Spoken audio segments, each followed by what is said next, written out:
আমার আসলে কথা বলার খুব একটা ইচ্ছা ছিল না, কিন্তু গতবার ওমরায় যে মানুষের কাছে আল্লাহর ঘরে কথা বলে এসেছিলাম যে তাদের কথা বলবো। আমরা আমাদের যারা বিদেশ থেকে টাকা পাঠান আমরা তাদেরকে রেমিটেন্স যোদ্ধা বলি। 71 সনে যারা দেশ স্বাধীন করেছিলেন তাদের বলতাম মুক্তিযোদ্ধা। তারা দেশ দিয়ে গেছেন বঙ্গবন্ধুর নেতৃত্বে, আর দেশের অর্থনীতিকে সবচেয়ে সবল রেখেছেন এই রেমিটেন্স যোদ্ধারা।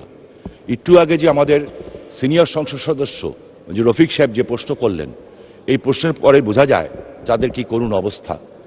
সমস্ত ব্যবস্থা আছে কিন্তু জটিলতার কারণে সেই বিষয়গুলি হচ্ছে না।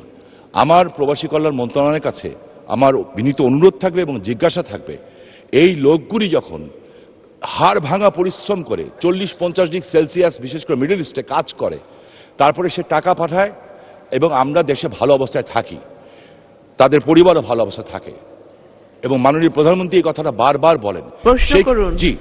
সেইখানে তারা যখন দেশে ফিরে, বিশেষ করে এয়ারপোর্টে তাদেরকে যেভাবে হ্যাস্তন্যস্ত করা হয়, আমার কাছে মনে হয় যে সেটা বন্ধ হওয়া উচিত, এবং এই মন্ত্রণালয় থেকে নির্দিষ্ট ভলেন্টিয়ার সৃষ্টি করে তারা যাতে একজন ভিআইপি হিসাবে এই দেশে প্রবেশ করতে পারে, সম্মান নিয়ে প্রবেশ করতে পারে, সেই বিষয়ে কোনো ব্যবস্থা গ্রহণ করবেন কি না, করলে কবে নাগাদ করবেন?